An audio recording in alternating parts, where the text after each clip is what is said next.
Bom, olá pessoal, tudo bem? Espero que todos estejam bem, né? É com muito prazer que eu venho hoje a convite, né, do Telesaúde para falar sobre odontologia hospitalar e Covid-19. A gente vai falar, né, do que o papel da odontologia hospitalar, mas isso serve para qualquer área da odontologia. Vou me apresentar, eu sou professora também da Universidade Federal do Espírito Santo, da área de cirurgia bucomaxilofacial, de onde eu fiz toda a minha formação. Sou doutora em cirurgia bucomaxilofacial pela Unesp, mestre em patologia bucodental pela UFF, especialista pela UERJ em cirurgia, especialista em odontologia hospitalar pelo CFO e também capacitação em odontologia do sono pelo Instituto do Sono de São Paulo. Bom, esse tema não há tema mais atual, né, para a gente falar. O Covid-19 realmente mudou a vida do mundo inteiro. Então, esse com certeza é uma palavra que em qualquer parte do mundo a pessoa sabe do que a gente está falando. Essa estatística é de ontem, provavelmente, infelizmente, já vai estar maior hoje, né, mais de milhares de pessoas infectadas no mundo, muitas e muitas mortes no mundo, e isso com certeza mudou completamente aí a nossa forma de agir, né? Como a gente sabe, a infecção do Covid é uma infecção viral, sistêmica, né? Não só uma doença respiratória, mas que passa principalmente através das secreções, da tosse, do espirro, saliva, aerosol, pode ficar incubada até 14 dias, né? Por isso esse risco aí da contaminação, e muitas pessoas, 80% das pessoas são assintomáticas. Então esse é um outro problema que a gente tem aí na contaminação. Os sintomas clássicos, né, como dor de cabeça, febre alta, tosse seca, falta de ar, são os mais frequentes. Mas, como qualquer outra doença nova, a gente tem vários outros sintomas que estão acontecendo, doenças e condições correlatas ao Covid, que isso pode acontecer, que é muito importante da gente ter essa avaliação.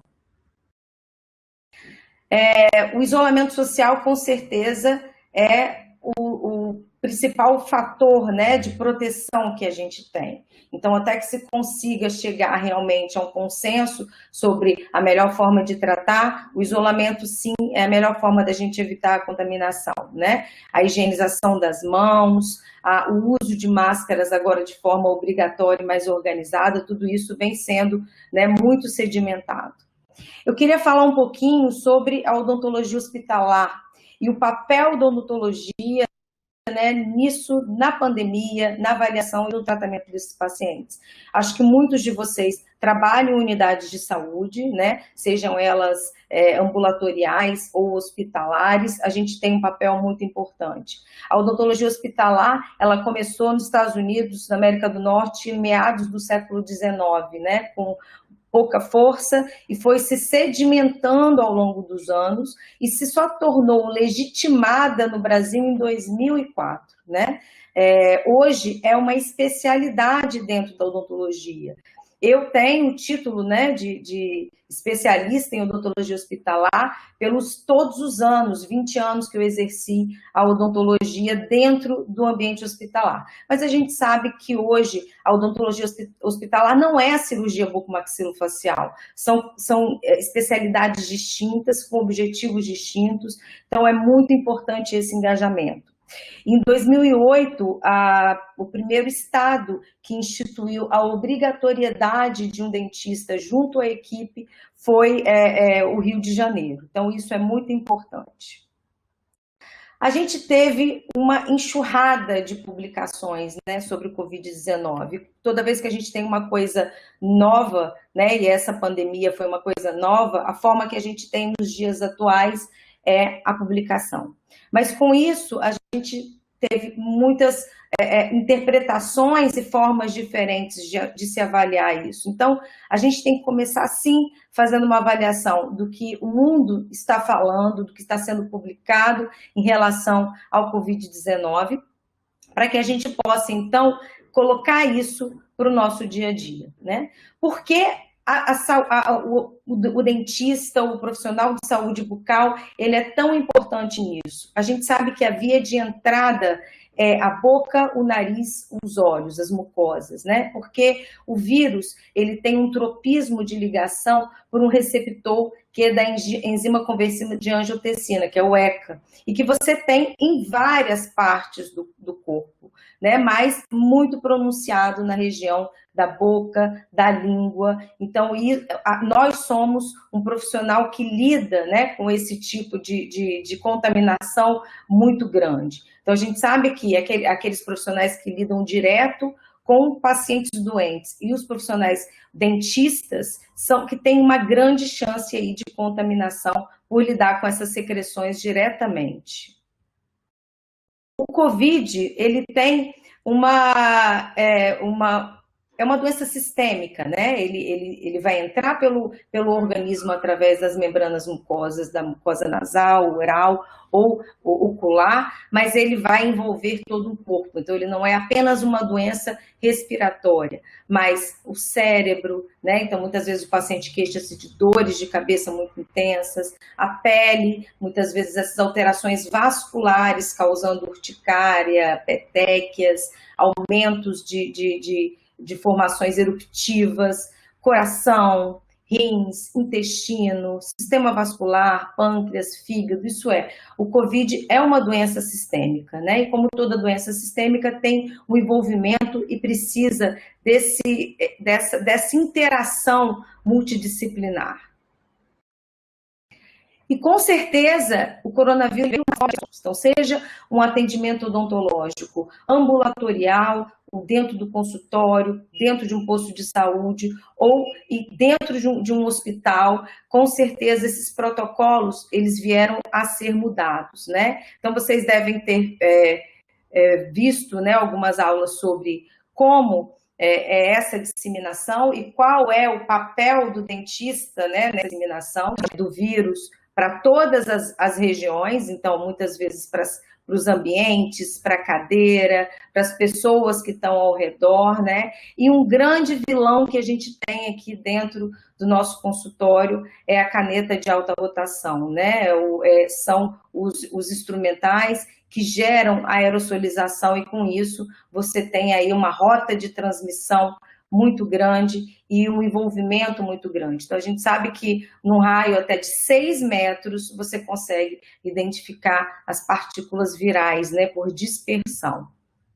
Está muito mais acostumado a usar o capote cirúrgico, a troca do capote, mas isso não era uma rotina para os atendimentos clínicos, sejam odontológicos ou médicos, né, em que a gente precisa de uma proteção muito rígida em relação à nossa via aérea, ao tipo de máscara, a N95, a PFF2, a conservível, com certeza, a proteção ocular e a face shield, né, que é muito importante também para evitar esse tipo de contaminação. Então, todos nós temos que ter muito mais cuidados em relação a isso, né, com os nossos profissionais. Esse daqui é um artigo, também todos os artigos são muito recentes, né? Que fala sobre as nossas orientações de atendimento eletivo e esse paciente tem uma suspeita, a gente deve aguardar pelo menos essas 2 semanas e utilizar a telemedicina, né? A teleodontologia, para conseguir dar as orientações a esse paciente em relação aos tratamentos odontológicos, né? Tratamentos de urgência e emergência devem ser dados, né? Qual a diferença de urgência e emergência? A emergência precisa ser dada naquele exato momento. E a urgência, muitas vezes, ele pode ter um manejo inicial com o uso de antibióticos, com analgésicos e também com orientações que a gente possa dar a esse paciente. Os atendimentos de emergência, os cuidados que a gente tem que tentar fazer é realmente diminuir essa aerosolização para evitar essa dispersão do vírus.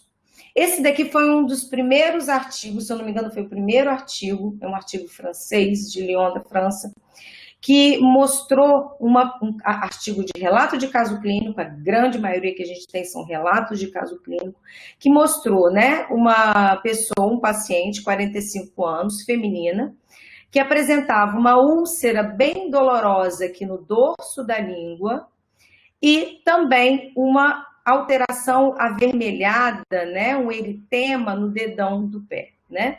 Quais foram os problemas desses casos iniciais? Os protocolos foram mudando em relação ao tratamento médico. Então, o início era não saia de casa, fique em casa e só vá para o hospital quando você já tem um problema respiratório mais grave.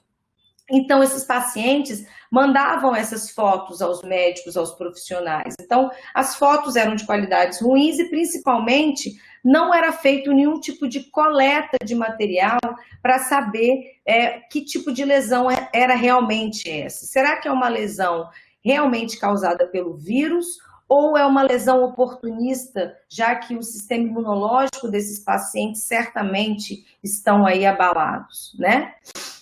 Um outro relato, e esse daqui foi um artigo espanhol, que ele trouxe 3 pacientes para que fossem avaliados, né? O primeiro era um homem saudável, sem histórias médicas importantes, 56 anos, que estava isolado com uma suspeita de infecção pelo coronavírus, Covid-19, tendo a sintomatologia, mas não foi feito um teste, né, para comprovar. Então, ele tinha fraqueza, astenia, febre, alteração do cheiro, uma alteração de fraqueza e linfadenopatia cervical.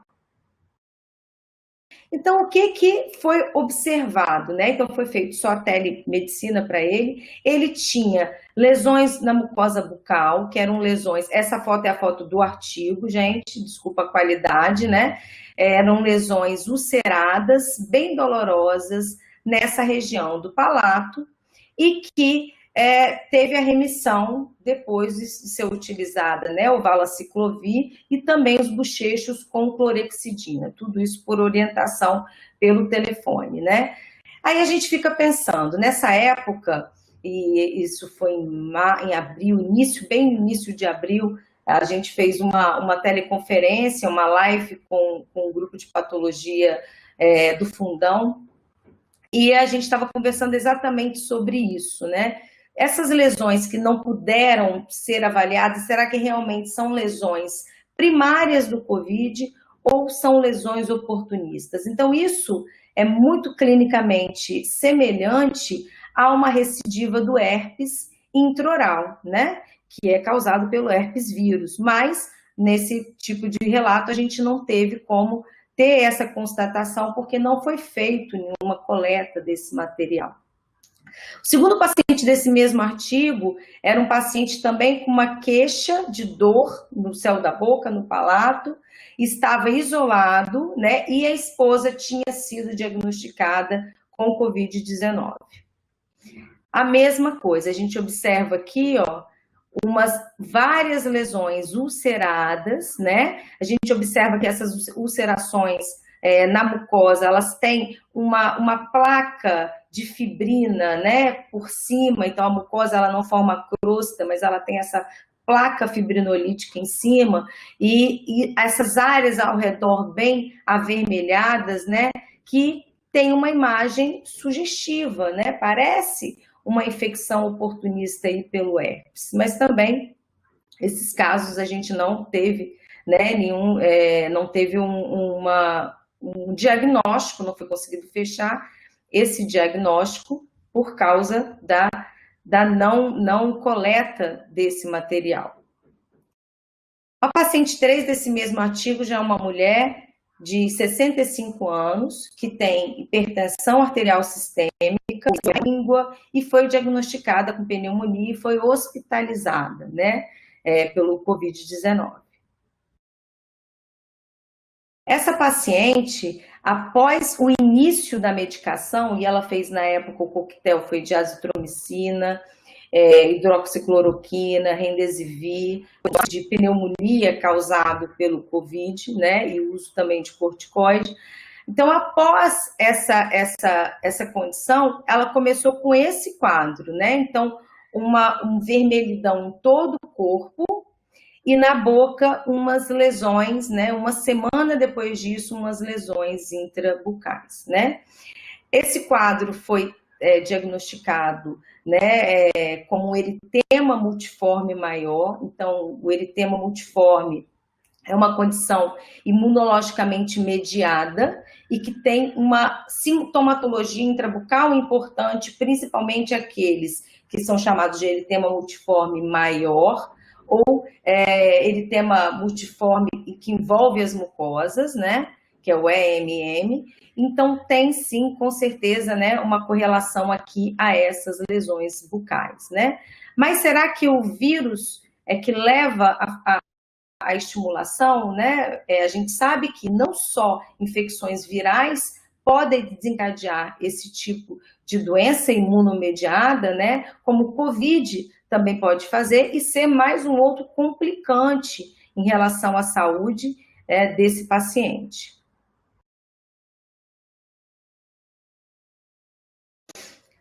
Esse artigo, ele já foi publicado depois, que ele já fala, né, sobre, principalmente esses pacientes que usaram muitas medicações, o desenvolvimento, né, do eritema multiforme maior, né? Então, qual é o papel do corticosteroide? Isso é o tratamento, é através dessa diminuição da atividade imunológica desses pacientes, né? Então, o eritema multiforme é uma doença aguda, imunomediada, como eu falei, né? E tem essas lesões características de alvo, né? São vermelhas, com centro mais escurecido, né? Ele pode ter um envolvimento grave da mucosa bucal, e aí você vai ter essas lesões ulceradas, e essas ulcerações, em geral, elas também têm essa cobertura, né, fibrinolítica aí que são características das lesões com perda de tecido, de substância na lesão bucal, como a úlcera, e pode ter também graus diferentes, né? Então, muitas dessas condições, né, dermatológicas e orais estão associadas aí ao uso de muito medicamento, então são coquetéis de medicamento que esses pacientes já utilizavam, e também, né, a presença, o desenvolvimento disso a partir desse aumento da virulência, dessa quantidade de vírus presente, né, no organismo do paciente.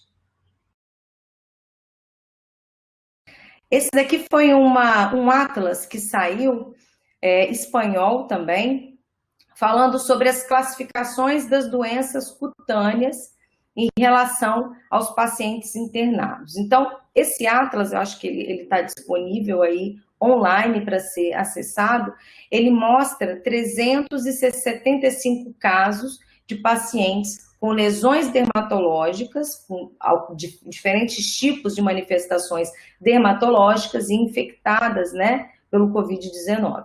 Desses 375 pacientes, eles mostram 4 casos que tinham manifestação bucal. Essas fotos são fotos desse atlas, tá?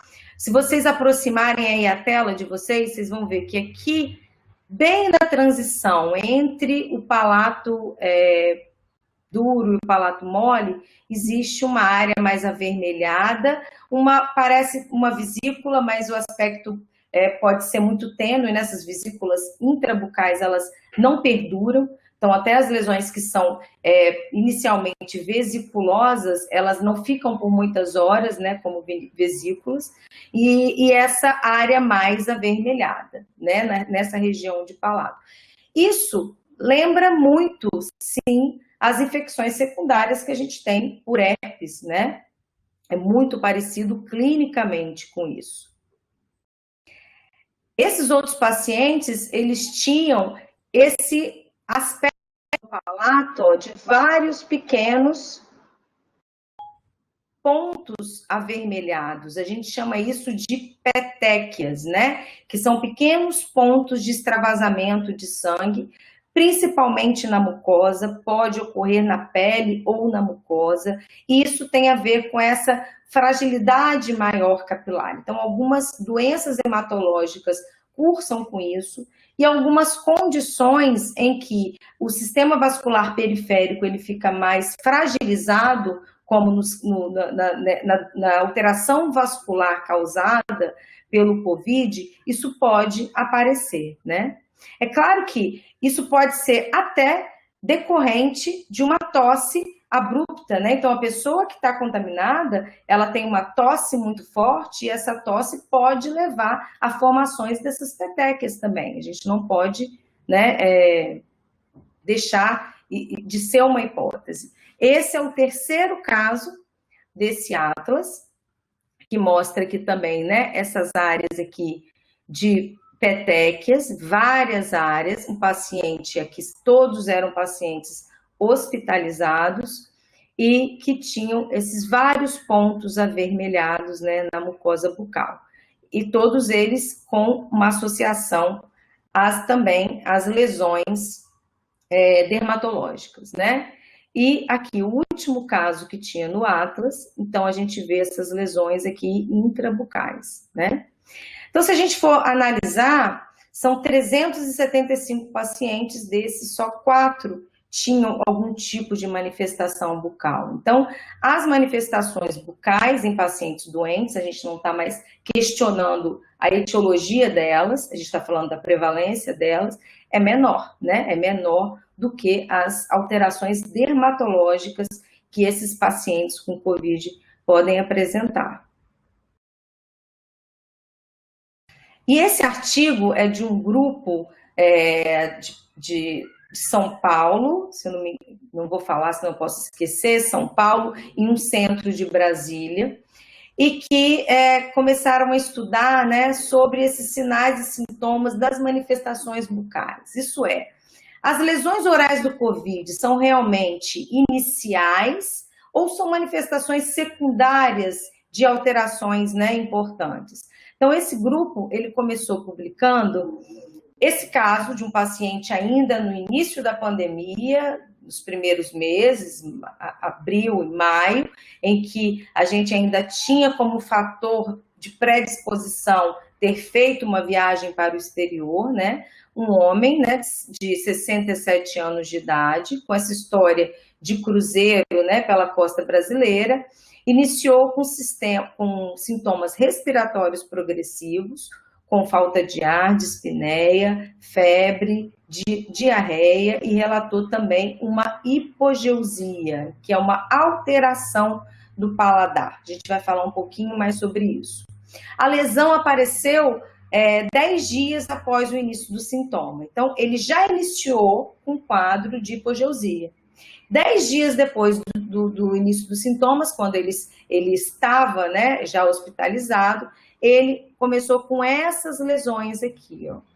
Uma lesão branca, né, destacável na mucosa bucal, envolvendo aqui toda a região de língua. Então, a primeira hipótese, né, que era de candidíase pseudomembranosa, então apareceu depois de 24 dias, né, de internação, foi feita então essa raspagem superficial. E aí o diagnóstico foi, né, de Saccharomyces cerevisiae, que eu conheço pouco, mas é um tipo de infecção também oportunista, né, mais em pacientes imunocomprometidos, como, por exemplo, pacientes HIV, mas também em pacientes imunocompetentes, né? Então, é claro, 24 dias de internação, uma condição clínica complexa, né, que é essa doença do Covid.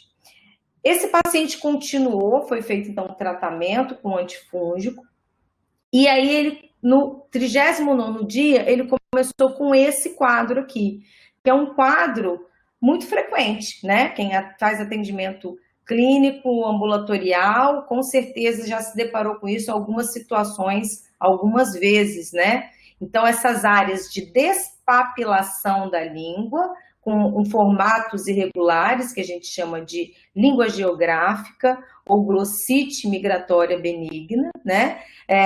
E após 44 dias de internação, e é claro, foi dado todas as orientações em relação à higiene, limpeza, o uso do antifúngico na parte inicial, a clorexidina, porque existia, né, um dentista, né, junto à equipe do CTI.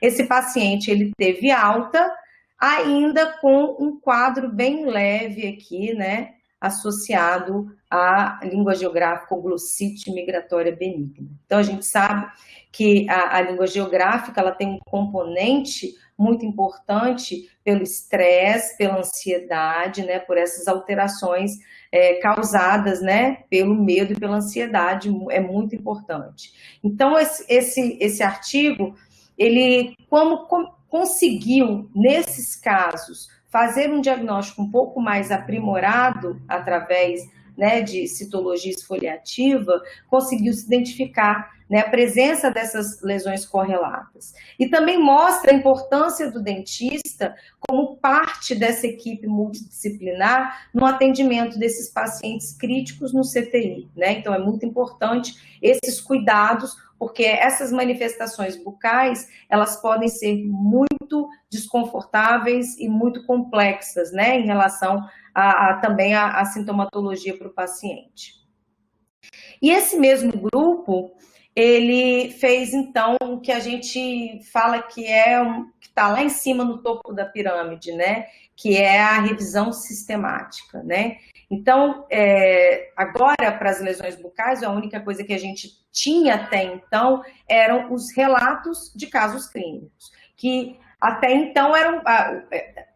Antes da pandemia, era muito difícil de você até fazer uma publicação de relato de caso clínico, porque hoje não tem um interesse científico tão grande.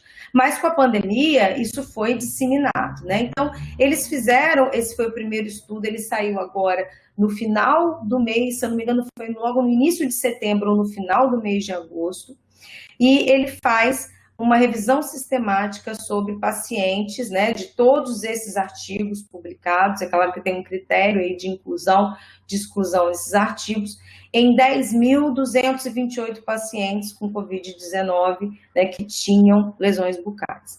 Então, desses pacientes, 45% apresentavam alterações no paladar logo nas fases iniciais. Então, essa alteração, essa digeusia, a alteração da perda ou a diminuição do paladar é muito importante em relação ao prognóstico aí da doença, a esse diagnóstico da doença, né? E pode ser, em alguns casos, o único sintoma presente, né? Vários relatos mostravam que o paciente nem tinha sintomas sistêmicos importantes, mas procurou o atendimento por essa alteração do paladar.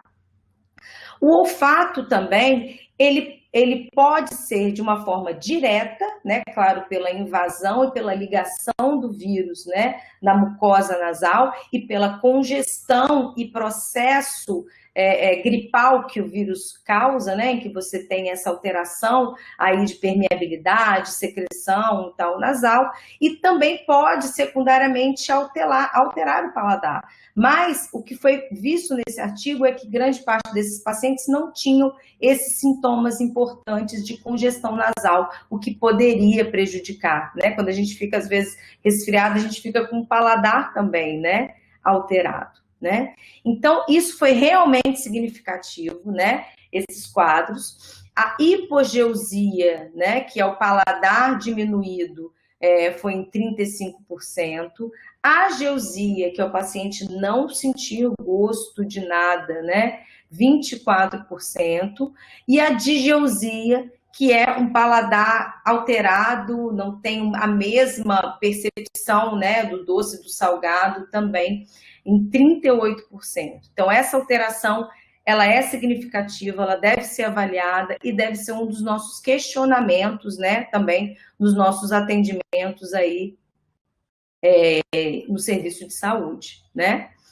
Ele fez também essa prevalência dos distúrbios do paladar em diferentes populações, né? Então, no norte-americano, no europeu, chegava a ser 50%, 53%.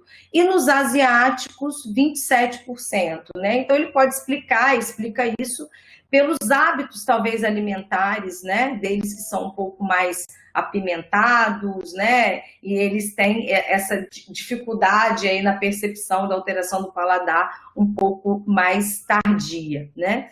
E um outro fator importante era o gênero, né? Então, o gênero feminino tinha também uma incidência maior em relação aos distúrbios do paladar. Talvez a gente seja mais sensível aí, né, a esses distúrbios do paladar.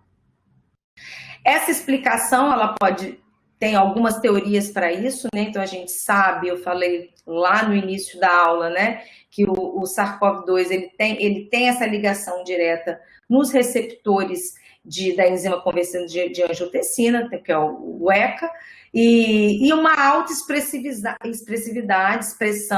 desses receptores na língua, né? Então isso pode causar. Além disso, né, o vírus pode afetar também as funções gustativas normais através de uma corregulação da síntese de dopamina e de serotonina, que também pode dar essa alteração perceptível, né, a nível central. E também pode haver algum tipo de alteração dos componentes essenciais salivares da mucina, como, por exemplo, ele fala do ácido ciálico, que é consequência da degradação de partículas e alteração do sabor ou ter uma percepção alterada desse sabor.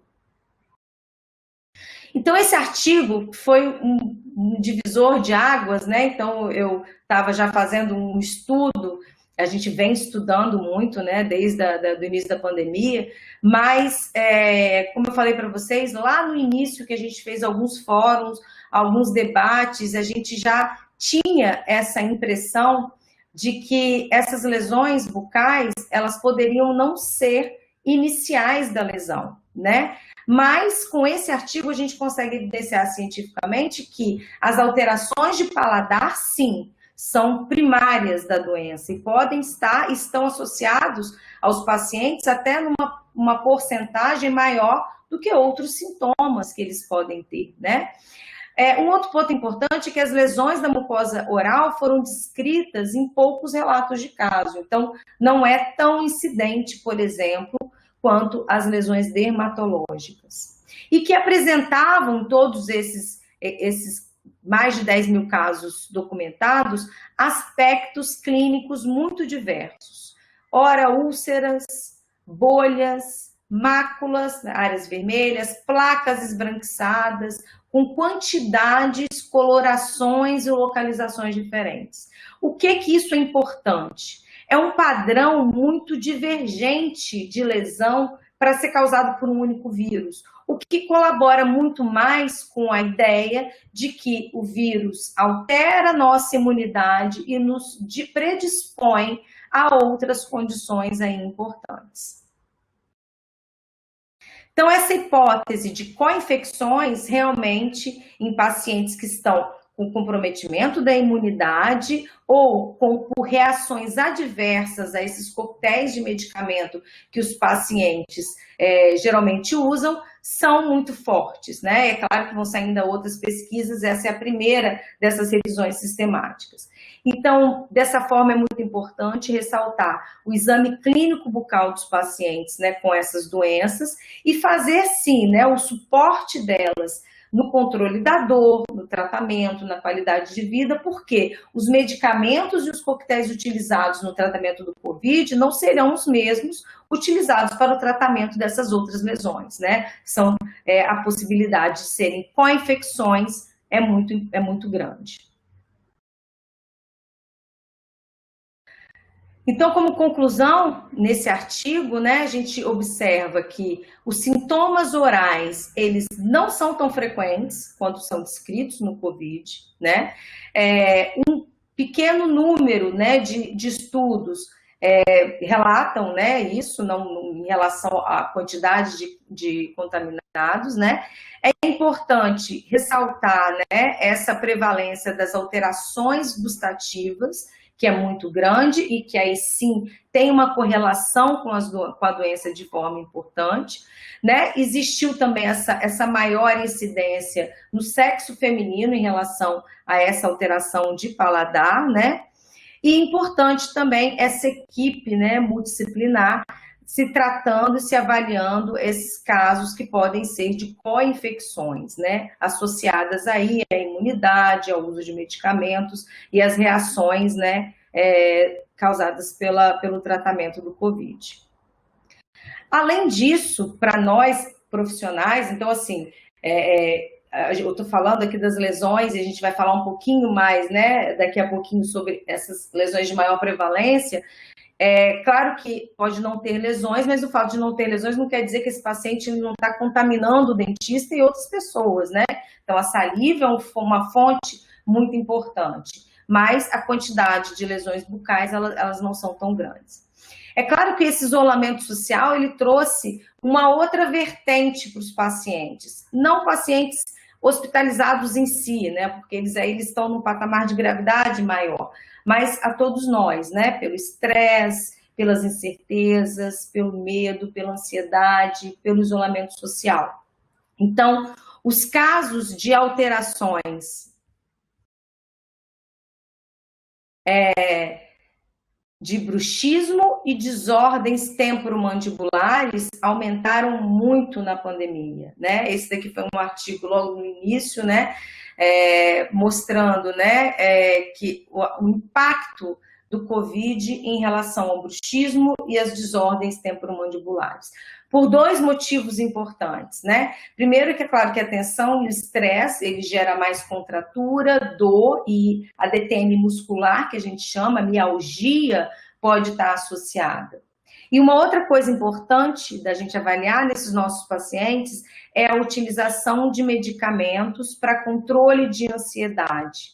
Então, alguns tipos de antidepressivos, principalmente a duloxetina, tem esse potencial, independente da pandemia ou não, de gerar em uma porcentagem pequena de pacientes o bruxismo, né, durante o dia, o apertamento bruxismo durante o dia ou durante a noite, né? É claro que com a pandemia, o número de pessoas que usam antidepressivos aumentou assustadoramente. E com isso, esse maior número de pacientes aí que foram, né, que estão com esse tipo de queixa e que vão chegar nos consultórios e nas clínicas que a gente possa fazer essa avaliação.